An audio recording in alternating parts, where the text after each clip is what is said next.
Today we're going to talk about the First Battle of Bull Run. As we study battles throughout this unit, there'll be 5 or 6 that we're going to look at.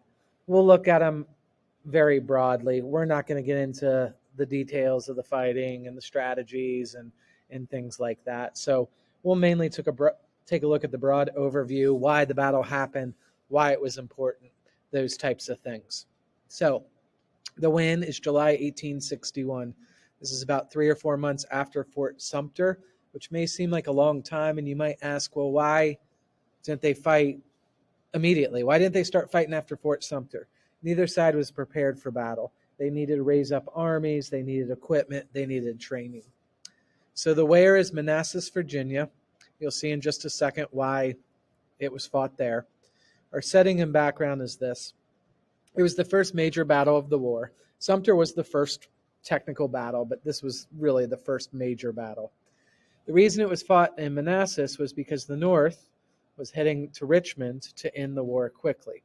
Richmond, as you guys know, is the capital of the South. A lot of times in war, if one side can take over the other side's capital and conquer the city, the war could be over. So the North basically is leaving from Washington, D.C. They're heading south to Richmond, which isn't very far away. The South knows they're coming because of spies, as we talked about. I'm blanking on her first name. I think it was Rose Greenhow. So they know they're coming, so they start heading north, and they're going to clash at Richmond. I'll always tell you the generals. You're not going to need to know them, but I want you at least to see a pattern. Irwin McDowell was the main general for the North, and Robert E. Lee was the main general for the South. Get used to seeing Robert E. Lee because he's going to be the main Southern general throughout the war, and he's going to participate in most of the major battles. I also mentioned Stonewall Jackson because this is where he earns his nickname. So there's Lee, there's Stonewall, and there's McDowell.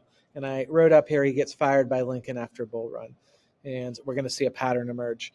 Lincoln was very impatient with his generals, and after the first big battle, he's not satisfied with McDowell, so he fires him. And you're going to see this happen over and over again. Who wins? The South.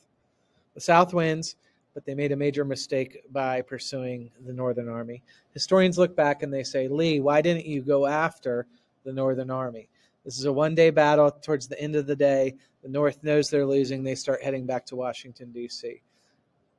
Historians say if Lee had gone after him, he could have done a lot more damage. Lee, to his defense, it was a really, really hot day. It was hot. It was humid. He said his soldiers were exhausted. They didn't have the energy to do so. Anyway, importance. Importance, when we look over the entire Civil War, this battle did not affect the outcome. But what it did is it showed both sides that this was going to be a long and difficult war. As I've mentioned several times, both sides at the beginning of the war think they're going to win, and both sides think that they're going to win quickly. Bull Run shows